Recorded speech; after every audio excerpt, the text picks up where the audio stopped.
Mr. Shane LeBlanc. Come on up, guys. And your team. Got the crew. Sorry, come right on up. That's fine. We're glad to show you off. Come on, guys.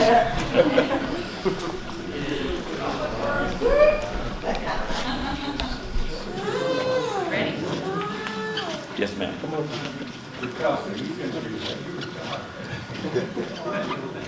Whereas public works, infrastructure, facilities, and services are of vital importance to sustainable communities and to the health, safety, and well-being of the people of the city of Zephyrhills, Florida. And whereas such facilities and services could not be provided without the dedicated efforts of public works professionals, engineers, managers, and employees from the state and local government and the private sector, who are responsible for and who plan, design, build, operate, and maintain the public streets, stormwater facilities, public works, cemeteries, public buildings, structures and facilities, and who deliver solid waste services, transit, and fleet services, which are essential to service our citizens. And whereas it is in the public's interest for citizens, civic leaders, and children in the United States of America to gain knowledge of and to maintain an interest and understanding of the importance of public works programs in their respective communities. And whereas this year's theme, Stronger Together, is a tribute to all public works employees who create the foundation of a stronger, more livable community. And whereas this year, 2021, marks the 61st Annual National Public Works Week, sponsored by the Annual Public Works Association. Resolved, I, Gene Whitfield, by virtue of the authority vested in me as mayor of the city of Zephyrhills, Florida, do hereby proclaim the week of May 16th through the 22nd as National Public Works Week, and I urge all citizens to join with representatives of the American Public Works Association and the City of Zephyrhills Public Works in activities and ceremonies designed to pay tribute to our public works professionals, engineers, managers, and employees, and to recognize the substantial contributions they have made to our national health, safety, welfare, and quality of life. Thank you, gentlemen.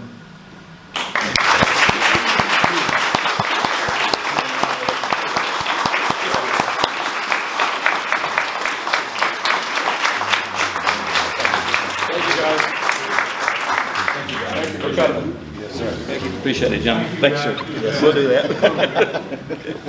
Council President, if I may, just year after year, this sanitation department is ranked the highest amongst the departments for customer satisfaction, citizen satisfaction, and I would challenge anyone to find a cleaner sanitation truck anywhere.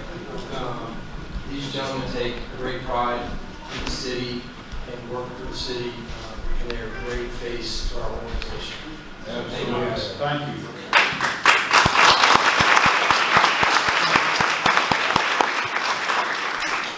At this time, I'll take a pause. If anybody was here for the presentations and you think you would like to leave, your council would not care if you want to go ahead and leave at this time.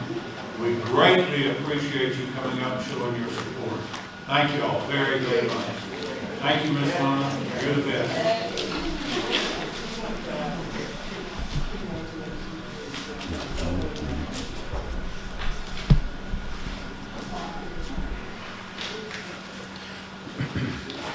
At this time, moving on to consent items, we have 3, 2-1, 2-2, and 2-3. I'll entertain a motion to accept all 3, or if any of the council would like to call one. Mr. President, I move for approval of all 3 consent agenda items. Second. We have a motion and a second to approve consent items 2-1, 2-2, and 2-3 at this time. All in favor, raise your right hand. Motion passes unanimously. Now we go to the business items, and I turn it over to Dr. Macker. Thank you, Mr. President. Business item number 3.1 is a second reading of ordinance number 1415-21, ordinance of the city of Zephyrhills, Florida, amending sections 154.02, subsections C and D of the city of Zephyrhills Code of Ordinances in section 10.02.05.02 and 10.02.05.03 of the City of Zephyr Hills Land Development Code regulating board membership and qualifications, providing for repeal or codification of an effective date. This is a public hearing. Thank you very much. This is a public hearing on this item. Is there anyone that's signed up to speak in this? No, sir. Thank you very much. I'll open it and close it at the same time. Thank you very much. City Council, it's up to you. Mr. President, I think this has been passed us now at least 2 times, and it is just basically the changing of the alternates and service and modifications to the ordinance. So therefore, I move that we approve public hearing 3.1 amendment to the land development code, part 10.02.00. Second. We have a motion and a second to accept second reading ordinance 1415-22. All in favor, raise your right hand. Motion passes unanimously. Dr. Mayor. Thank you, Mr. President. Item number 3.2 is the second reading of ordinance number 1416-21. Ordinance of the City of Zephyr Hills, Florida, approving a rezoning of real property within the boundaries of the City of Zephyr Hills, changing the rezoning designation from City R4 multifamily residential to City R2 single family residential for parcel 11-26-21-001-13800-10191, providing for codification, severability, and an effective date. This also is public hearing. Thank you very much. This is a public hearing. Secretary, did anybody sign up to speak to this? No, sir. Thank you very much. I'll close the public hearing. Close it again. I'm sorry. Thank you very much. We have, all right, Council, it's up to you. I move we approve public hearing 3.2 RZ-001021, petition to rezone 5460 11th Street. Second. A motion and second that we accept 3.2 on the second reading. All in favor, raise your right hand. Motion passes unanimously. Planning Director's report. Thank you, sir. Thank for you, being sir. with us. Good evening, A real Council. pleasure. Anytime you're here. Thank you, sir. Good evening, Todd Vandenberg, Planning Director of City. We have 2 items we're going to report from the Planning Department this evening. At first, we're going to have Harry Wash come up. He's an Executive Development Planner. He's with the Tampa Bay Regional Planning Council. They have been super helpful in assisting the city in the creation of what we're referring to as the Zephyr Hills Aviation Cluster. We really think this is going to help out our municipal airport as well as our Zephyr Hills Industrial Corridor Master Plan. This all ties together in helping define that entire space. So, before Harry comes up, we have Tom Ryan here from the PEDC. He was also helpful and involved with the coordination with the TPRPC in helping this effort get off the ground. So with that, I'm going to turn it over to Harry. I believe he has a PowerPoint that he's going to present to you this evening. Thank you. Excellent. Thank you, Todd, and thank you to the council for letting me speak today. This has been exciting. This has been fun to look at the future of the area. So again, my name is Harry Walsh. I'm Economic Development Planner with the TVRPC. The City of Zephyr Hills is not a member of the TVRPC, but Pasco County is, and through Tom Ryan, as mentioned, we all got connected for this. So the full report is available. I kind of picked out some of the highlights, and I'm trying to keep this relatively brief so I can answer any questions that might come up. So we are the Tampa Bay Regional Planning Council. Generally, we provide economic development, resiliency, analysis services to our 6 member counties and overall 27 member governments. This has been part of our economic analysis program, one of the main things that I'm personally involved with. I previously worked at Rennie, and I use that skill set as well as kind of other things I've taken on with other projects over time. Project staff for this was Randy DeShazo, our Director of Planning and Research, Sarah Vitale, our Senior Planner, and myself. So generally about this study, and we always want to remind with a lot of these projects that we're doing recently, this was funded by the CARES Act, and so it didn't cost a cent to the city or the county. It was just something we were able to provide and add a little bit of value to. So overall, of course, we know Zephyr Hills Municipal Airport, and the idea of this study was, what if we were trying to develop beyond just an airport and actually develop an industry cluster, an aviation cluster? So I want to talk about what is a cluster, what's a cluster approach, what are the current trends? I spoke previously at the Economic Summit about trends circa October of last year, and so slight update to that. There hasn't been a whole lot of changes, and then just what were some parts of the analysis we took, and what are some takeaways? What can we leave you with today to continue the discussion internally and with other stakeholders? So overall, it's thinking about, like a cluster is thinking about business, not in a vacuum, but what's everything that feeds into it? What's everything that also flows from that industry? So if you're producing a primary metal manufacturer, you have, for example, an aircraft manufacturing plant that's using that primary metal. Do you have the natural resources or a mine that is nearby that you can use? And other things that I found kind of interesting to think about. So we have a lot of clusters that we might know about. We might think about Wall Street or Silicon Valley, that sort of thing. There's an example, I believe it's Magazine Street now, that Randy had mentioned, because he's originally from New Orleans, that there's a furniture stores, a bunch of furniture stores around an area. People go to look at the furniture, and then they just make a day of it. They're hungry, and so you have restaurants that pop up to feed them.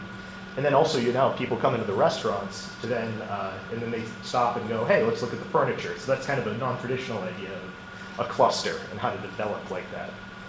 And overall productivity increases, and you get more bang for your buck in development when you're trying to develop a cluster rather than just one specific site or one specific type of business. That's right. That's how we're approaching this.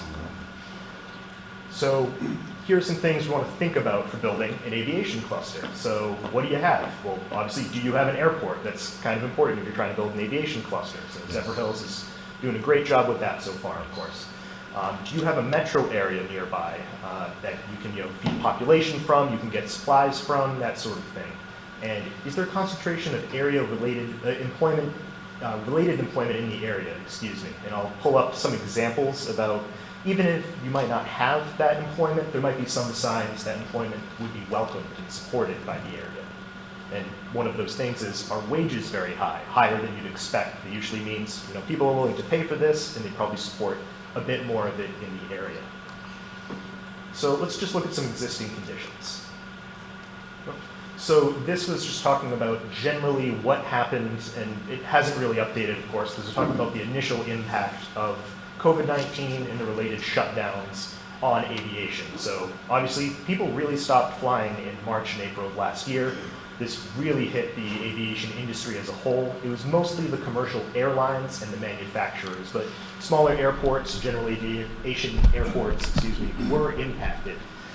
So they're not immune, but they've certainly been much more insulated. And so that's a good thing to capitalize on now, where a lot of the general aviation is doing well, while other areas of aviation might not be. And so just as I mentioned, GA flights, the general aviation flights, they've almost essentially recovered and have gone beyond what we saw before the pandemic, while commercial flights are still very much depressed.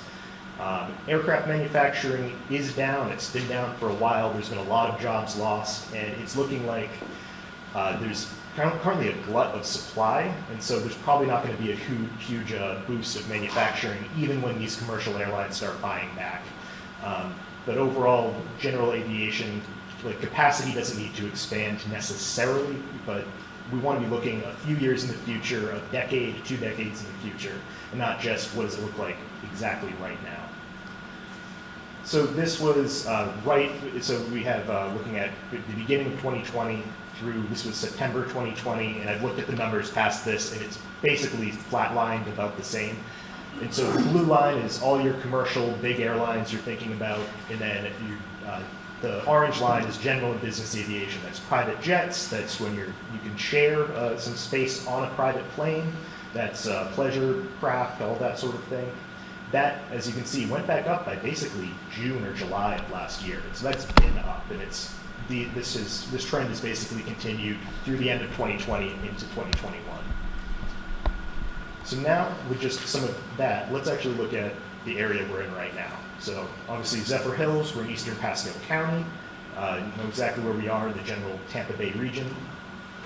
So we're looking at the airport. The scope for this study was the airport itself as well as the industrial park nearby. So there's a lot of land nearby, huge amount of acreage that can be developed and would be right next to the airport. And that's going to be very important for a few reasons I'll get into in this two-tier approach of developing aviation clusters that we'll get to. And so just the general stats, I'm sure many of you probably know it, but 860 acres, about 45,000, 50,000 operations annually. It's been a recipient of a lot of grants over the past few years, and so that's a very good sign for a municipal airport like this. So could we develop a cluster here?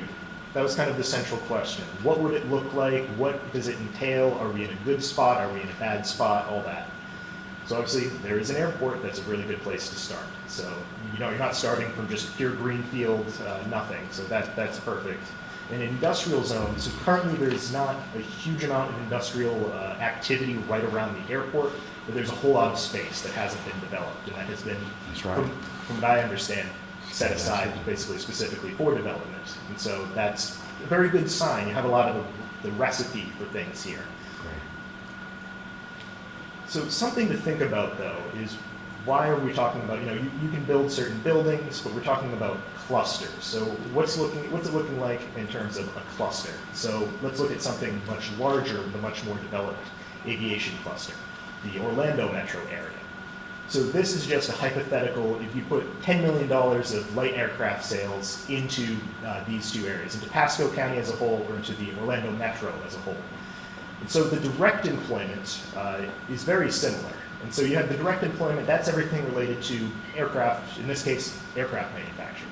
You have all the indirect, that's all of the other industries that support and relate to the aircraft manufacturing. And then you have induced, which is all the household spending. And if you see, Orlando is much higher in these other areas, and the overall output is, the indirect and induced output is much higher as well. This is due to Orlando having a lot more of the stuff in Orlando to support aviation. So they don't need to go and buy out of the county or out of their metro area to continue to have an aviation, successful aviation operations. While in Pasco, or Zephyr Hills specifically, you can get everything you need, but it's not right there necessarily being made in the city or in eastern Pasco. So you can see the same amount of money in a more developed cluster versus a less developed cluster gives you much different results. So let's look at where we're at in terms of the potential development of a cluster. So in this, we have the data at the Tampa Bay region level, so not specifically just at Zephyr Hills. But you can see this is a location quotient, and so it's essentially a concentration. If you averaged out all of this, in this case it's aircraft mechanics and service technicians, you just took all of them, spread them out evenly across the country, everywhere would have a location quotient of 1. But as we know, that's not how it works. They're concentrated in certain areas. And so if you see a higher location quotient, that means they're more concentrated. You see, a location quotient of 2, they're twice as concentrated. If you see something below 1, they're not really concentrated. And so we're slightly below 1 in the Tampa Bay area, so we don't necessarily have a large concentration of aircraft mechanics and service technicians. That's something we need to develop an aviation cluster. We need people who can do these jobs, even if we are able to make the space for them, get them the right equipment. We need people who live local and can work here locally. And here's something we can look at. So we know we don't really have them yet, but what are the wages looking like? And on average, the wages here are higher. So that's a signal that there is a demand already for some of this. So if you were able to create the jobs, or create the job positions might be able to be filled, given proper training and all that. So this is a good sign. Again, there's the ingredients there. We're not currently at the point where we have a robust aviation cluster in Zephyr Hills and in the area of Pasco, but some of the signs are there that it might be possible to develop. And this is just mostly for reference, but some of the ideas of different jobs in installation, maintenance, and repair and production, all relating to an aviation cluster. So you can see kind of some of the wages that generally a lot of them are good paying hourly jobs. Just kind of for reference, this is in the final report as well, so don't feel that you need to jot anything down here. So when we're developing, and this is specifically for airports, there's a two-tier land use strategy. So you often hear the phrase, inside the fence, outside the fence for airports. And so it's just trying to think what's inside the fence. Obviously, you're building an airport, you're going to be focused on what's inside the fence. But then what's right outside the fence? What's nearby, but not taking up runway space? So that's something to think about. And the idea is you usually want aircraft, supplies, airport management, the maintenance and repair inside the fence. But there's lots of things that you want to be nearby, just right outside, that can easily feed into this first tier system. So parts manufacturers, and that's going to be a big thing that will come up again and again. Basically all successful aviation clusters, all of these big robust aviation clusters, they have manufacturing nearby. So there's a large amount of parts manufacturing, either from top to bottom, or some supplemental manufacturing going on right nearby, as well as just other things like personnel. There's always personnel involved. So we have this first tier and this second tier that we're thinking about. I mentioned this before, and this is just an idea to get your mind around some of the figures we'll be talking about. So in this case, auxiliary aircraft equipment is the direct impact. That's the direct thing you're creating by spending, by building, by investing. You get that. Then you have all these things that are related to it, that are absolutely necessary to produce aircraft equipment. So all the machinery you need, the software, truck transportation, employment, of course, data processing, everything you need for that. And then as you're developing these things, and activities increasing, these jobs that are, people are being paid now for these jobs in this area, there's more overall activity. People now have more money in their pockets and they're going to spend it. And so you have all the things that people spend from their personal household money: merchandise, grocery stores, restaurants, all that sort of thing. So this is direct, indirect, and induced impacts in terms of generally employment, but it can be talking about spending and everything, anything you want to think about. So we're going to look at just a hypothetical, and this is spelled out much more in depth in the final report, but just to pulled one of the charts here. So a fixed base operation, and just for those of you who don't know, so this would essentially be an operation in the general aviation airport that you probably would charge something like a membership or have a specific contract, and they would make sure there's maintenance for the planes if you have a private plane, or there might be, sometimes there's lounges or showers or things if people are staying by. So it's a sort of subscription service for your own plane on the airport, so in the airport. So this is an example, one that supports 25 workers, and it does about $8 million in sales, just to take a look at what would that look like in Pasco County. So obviously 25 jobs, we already said that. And indirectly, there's 9 jobs supported from it, and 14 are induced for a total of 47. So you get more jobs, of course, than what you're getting directly.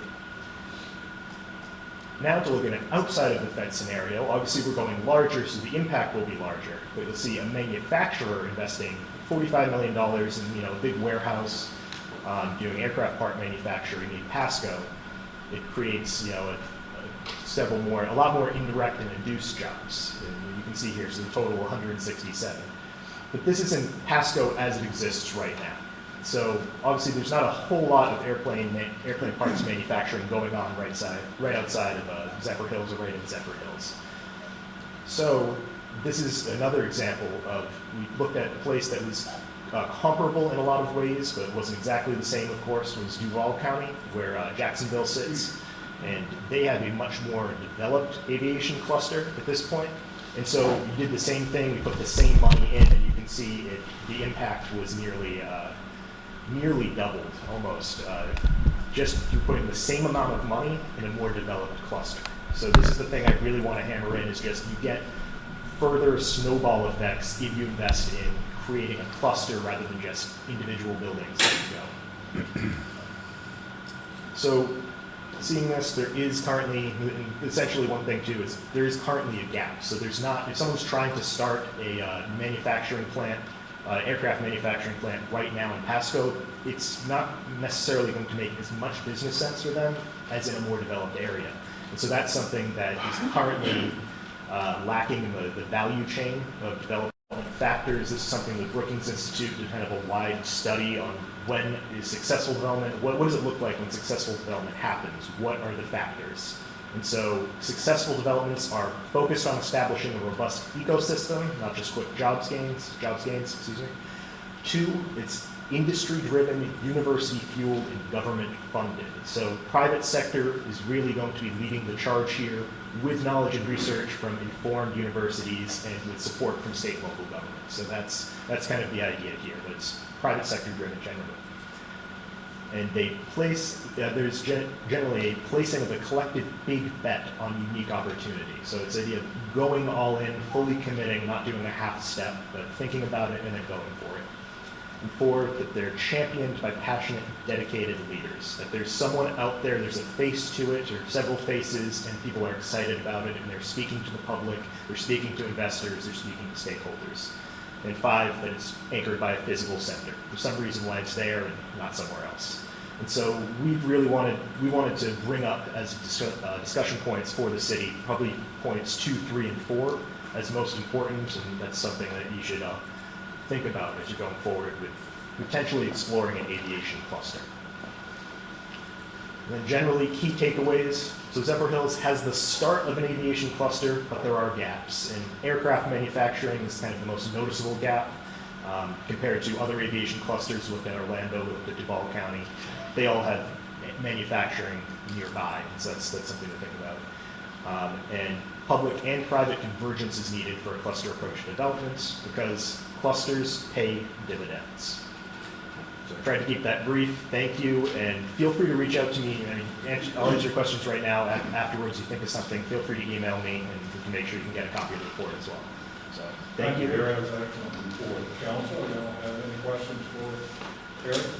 I just do, and because I know in one portion of the report you talked about kind of a user-based business.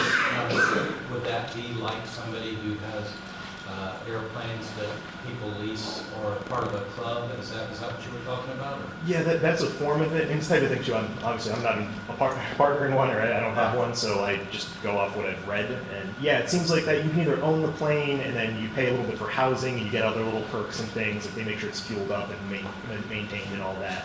And also if you can share. So sometimes I've seen certain things, maybe 10 people share a jet or something, and it cuts the cost down to maybe not reasonable, but to much more reasonable than owning it. So that sort of thing. It's based on the airport itself, yeah. Which is obviously different than what we're talking about a manufacturer, when you're talking about manufacturing. Yeah, of course. So that was an example of an inside the fence sort of thing, and then there's also, and so the outside of the fence would be the manufacturer. That's the difference there. Okay. And from what you said earlier, it's kind of a depressed state. There isn't a demand for the general aviation, the planes right now. Is that right? Mostly, but just to clarify, so commercial aviation is depressed right now. General aviation, in terms of the amount of flights that are going on around the world, is very much where it was, or even higher, depending on the moment. But it's that you expect when, say, all that demand comes back for airplanes, that the manufacturing demand will come back too. But there's a whole lot of planes just sitting there not being used right now. There's a glut, and so it might not immediately. It will probably be a pretty big lag between commercial going fully back up and the demand for airplanes. And because I do know that years ago we had some operators out there that were mechanics that do the annuals on the planes, and also every 40,000 hours they have, or 100 hours actually, they have to do something. And I don't know that we have anybody like that out there now. So, I mean, I guess there's smaller pieces that we could kind of try and implement.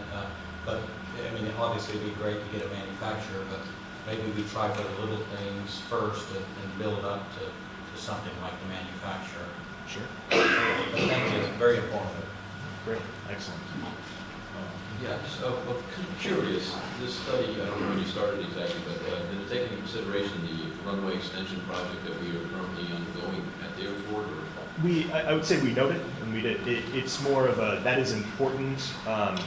We were just trying to look at what are the gaps for an overall cluster. That improves the capacity of the airport, certainly. It's just the cluster-focused development, I think that's less less of a salient thing. But I'm not trying to downplay it. Of course, it's incredible that you're doing it. Yeah, I was just curious. Yeah. Thank you. It was very informative. Excellent. Are there any other questions? Thank you very much. Great, Very thank you. important. It was very informative. We appreciate it. Thank you very much. And Harry, you're with the Tampa Bay Regional Planning Council, correct? Yes, I am. Great. You have TPRPC. events on your site. We'll stay posted. Yes, of All right, course. Thank you, sir. Excellent. Thank you. Yes, sir. You were in the past a member of the Tampa Bay Regional Planning Council. In fact, Mr. Vandenberg's won an award, if I recall. Yeah, well, thank you, Harry, and please also thank Randy DeSaggio and Sarah with all y'all's efforts on this master plan. I know we'll share the final report with our airport manager, with Chamber of Commerce, so Melanie will share it with them, and again, Tom Ryan's efforts in helping coordinate this. Our goal is to continue working on these key elements of the city. I don't want to talk too much tonight about it, but later on you have a noted item where we're getting started with the update of the city's comprehensive plan, a significant overhaul of the city's comprehensive plan. We're going to really get into the economic development element where we're a little weak right now. Nathan's working on the updated airport master plan. We're going to continue working on our efforts of the Zephyr Hills Industrial Corridor master plan. So all this really ties into together strategically, and that airport's of course the heartbeat, the centerpiece of what we feel is the Airport Industrial Corridor master plan. So a lot of effort ongoing. We'll continue in that effort. So thank you. The second item that I have to report on is on the planning director's report is an item that we took to the planning commission. This is just a planning report, so council won't be taking any formal action, but we're going to make a presentation, and then if council is comfortable with, you'll direct the city attorney to move forward with creation of an ordinance for this item. And I'll do an introduction of the item, and we also have Clark Hobby and Justina and Al with Florida Design Consultants that are here. They'll be doing a brief PowerPoint presentation. So in my packet that you have before you, you have an agenda memo that I prepared. There's a staff report in there. Attachment A further back in the report is some conditions that we've worked on.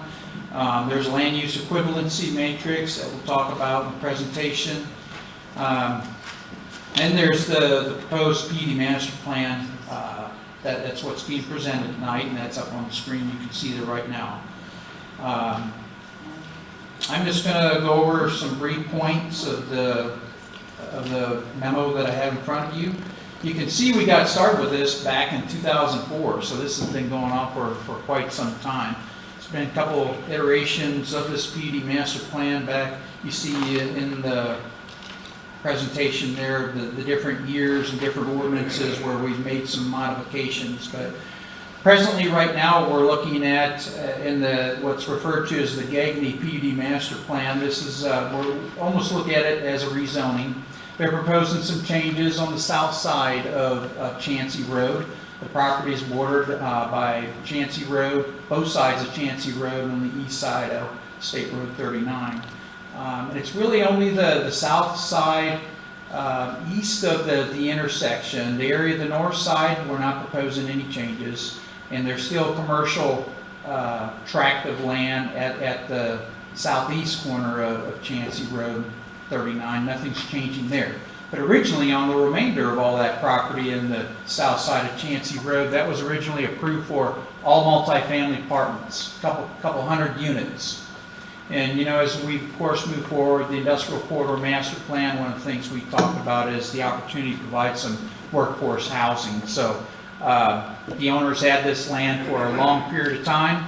Fact is, they haven't been able to get a builder to build apartments on it.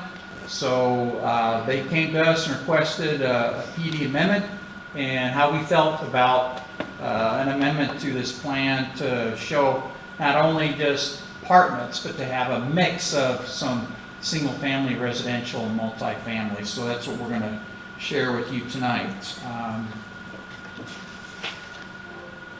And I think with that, I'm going to have the applicants come up and we'll go through the PowerPoint and then we'll have some additional discussion. Okay, can I swear you both in at the same time? Sure. All right. Please raise your right. Do you swear that the testimony you are about to give will be the truth, the whole truth, and nothing but the truth? I do. All right, thank you. Welcome. How are you? Thank you, Mr. President, council members. Happy to be here tonight. Been working with Todd and his staff on this project for about a year now. And as you know, Todd and his staff have worked very hard on the planning stuff around the airport and on the industrial overlay issues. So this was a little bit sensitive, I would say, as we started off, because we wanted to make the point that we are not walking away from the commitment to having workforce housing here, but we did think that we needed a better mix of the housing. Presently, what's approved out there now basically would only allow 432 multifamily units, and our client has not had one offer since 2008 for multifamily. So we try to maintain, as Justina will speak about in a minute, the ability to have some flexibility, some townhouses and multifamily near the railroad adjacency on the east side, but we did want to add in the ability to have some single family and some townhouses in there and work with staff on creating some conditions to make that happen. We appreciate staff's comments and work throughout the process. And Justina's got a little PowerPoint she's going to work through with you also. Justina Gale with Florida Design Consultants. Hello, Justina Gale, Florida Design Consultants. And what we have today is the GAGME planned unit development. This is an amendment to an existing PUD. Todd gave a really good introduction. The property is approximately 139 acres located on the northeast and southeast corner of Chancey Road and Paul S. Buckman Highway, and it is also located at the gateway to the Zephyrhills Industrial Corridor.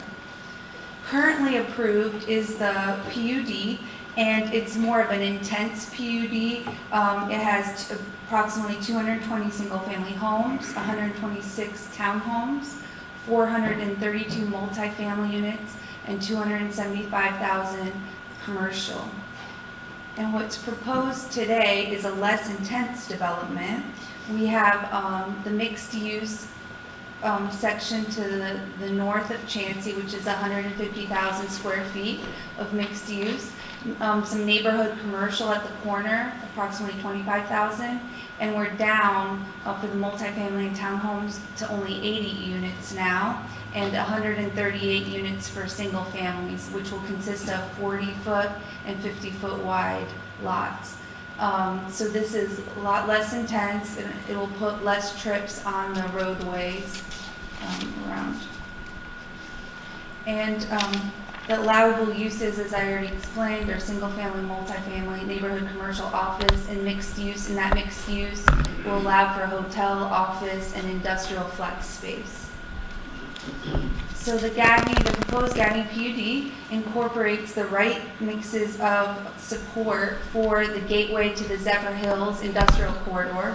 It will provide an easements for gateway monument signage, and it will have a nice diversified housing mix for the workforce housing in the area. And there will be a nice internal roadway network that will provide continuous loop throughout the development. And it will have sidewalks and a multi-use path along that goes through the development. And as I said, there's going to be a bicycle pedestrian connectivity. We're proposing a 10-foot trail on Chancey Road and an 8-foot multi-use path throughout the development with sidewalks. There will be a park that will be centrally located within all walking distance of the single family and the multifamily. And the stormwater ponds are going to be strategically placed so that will create an amenity for the single family, and also additional buffers to the wetlands to help preserve that wetland buffer area. And there will also be enhanced buffer system So on Chansey Road, we're proposing a 2 to 3 foot high berm and also a 6 foot high wall or fence that was asked for us to be put in by staff because of the noise and all the trips on Chansey Road. There will be alternating shade trees and understory trees every 30 feet and continuous evergreen shrubs.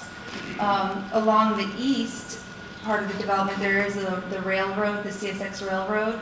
So for the sound mitigation, we will also provide a 6 foot high wall or fence and a nice buffer with the shade trees and continuous evergreen trees.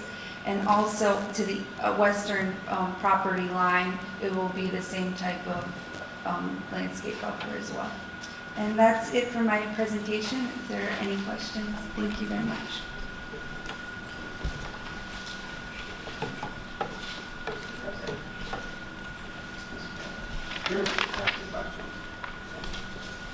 So, it might be helpful to define for myself and the audience, what is workforce housing and what is the price point of a home in a neighborhood that's been categorized as workforce housing? Okay.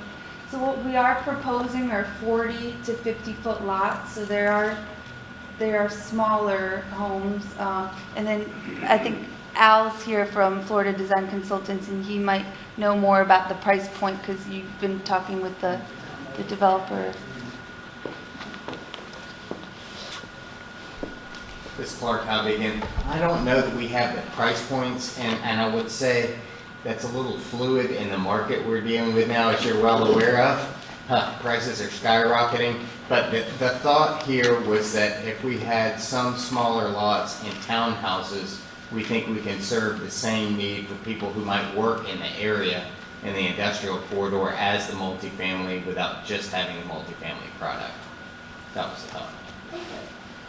So what sort of mix of 40-foot lots and 50-foot lots do you imagine for this? What are we showing on the Done conversion? Sort of a pro forma based on the number of Right. units and where those might be located in your site. Sure. So the orange will be the 40 foot lots, and we worked with this with Todd and staff. So we are showing a larger percentage of 50 foot lots, and they will be concentrated. So along Chansey Road, there will be 50 foot lots that will be shown, and along the ponds and the wetlands will be all 50 foot lots, and then the back-to-backs that will be there will be 40 foots, and along the commercial will also be a little bit of 40 foots, but the larger percentage will be 50 foot lots. So when we have 40-foot lots, the idea is that we cluster them together so that we have more green space. Yes. So, and it looks like you've accomplished that, at least in the park, although the park is really sort of behind some 50-foot lots. Yes. Are the ponds available for, are the areas around the ponds when they're dry, for example, are those going to be fenced off? Are those available for recreation? They'll be available for, we're not providing the multi-use path is going along the roadway, so, but it'll be, a nice scenic area over there that'll transition into the wetlands, so it'll be a nice natural feature. If I might, I was just confirming with the engineer that they will not be fenced. And one other thing I should say also, and I know council's been keen on this, as has been Todd on the 40s, we did agree to the series of monotony controls that we recently used on the Lennar project to make sure there will be variation given the smaller lot sizes. Then my last question or comment would be that, we continue to struggle with fencing around these, turning their back to the community, and, we have a 6-foot vinyl fence, and it gets to look kind of bad over time. I would like to see us do some undulation of, for example, the landscape along the front, and then the fencing that not just be one straight line, that it perhaps stops and then a different material and maybe a tree and then another section of fence. So I think we're continuing, Todd's working hard to continue to sort of raise the bar on the fencing that is visible from the, from the street for all of our other residents. Okay, thank you. Thank you. Great job. Good presentation. That's a question. There's a significant reduction in the amount of residential. I'm trying to find a comparison. Is there an increase in the commercial and mixed use, or are we just adding to mixed use? I see commercial 25,000 square feet on the proposed and 270,000 square Yes. feet. It's like it's a significant reduction in the overall project. A significant, and what was proposed before, if you take a look at, this is the approved currently, there's all the multifamily, they actually have multifamily apartments to the south, so that's where most of the multifamily went. The commercial, also, we have mixed use now, so that'll allow for industrial flex space and office too, so if someone comes for like a job opportunities, so that's a nice use, and I think it'll create flexibility for that area. Yeah, I think I actually like the project, and of course, people will be happy with the reduction in the amount of residential and cars in that area and stuff, so, I mean, the project looks pretty good. I was just kind of intrigued because it did seem like a pretty significant reduction in the overall project. Yeah. Well, I think the other thing we determined, and mainly you're looking north of Chansey, which I think Todd said we're really not changing anything there. That's true, and it's not true. It's true in the sense of we're not proposing to convert the use to something else, but we did broaden the scope of the uses that could be there, so it might allow some, there's uses that are somewhere between retail and light industrial, and we're trying to provide some flexibility there, add hotel, but basically from my perspective, it was massively over entitled with 270,000 square feet on that parcel. And so we just backed it down to what we thought the market could stand. I think this actually fits into what we're trying to do in the whole industrial corridor anyway, so I mean, I think that's a perfect, like I said, it's the gateway right into there too. Well, and to Todd's credit, he held our feet to the fire. When we first started talking about this, there was a little bit of resistance, but we came up with a plan together over a period of time. The original PUD also included the property. Stuff to the north, yeah, I think it was on the previous slide. Yeah, you can see the stuff north of the mixed use area on the other side of Chansey. That was the original Rux PUD, and I believe the residential area north of there's since been converted to industrial. That's correct. And that is a different landowner. Right, and we're not proposing to change that at all. So that, just so I know, that piece that is orange there on the northeast corner, that on the next slide, it's kind of a purplish pink area, is that right? Yeah. Okay. Yeah. Right. So, okay. And this, what acreage is shown right there? What's the name? It's 139 acres. So that's a 139, okay. So the other one, it says, the other one was bigger. Yeah. Right, I want, my recollection, it was almost 200 acres total, something like that originally, with the Rux PUD. But I'm like Councilman Burgess, that there's a significant reduction in the amount of units, because it was 778 before and 250,000 and maybe, and you go in shooting for the moon and then seeing where the market will land. It looks like there's a lot of areas that can't be used on the property because it's either low or wetlands as well. So, I mean, it's a reduction, which is kind of nice. I mean, I'm hoping that with this, maybe there's a market for it. We think there is. I think we're pretty close to having something with a builder that would build out the mixture of uses that we wanted, which was important to Mr. Gagney, the landowner. But as you say, I mean, it was a difficult thing for him to swallow because he voluntarily went to the multifamily in the mid-2000s, and that was a change at the time.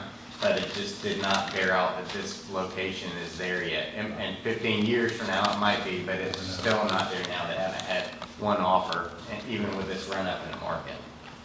Well, it's a nice continuation of the type of use that's happened, with the mobile home parks like at the more dense residential areas that, you know, that exist along Chauncey that we didn't really plan to have. Right. You know, long term, but I think that, it is a good use for that space, that property. Directly to my question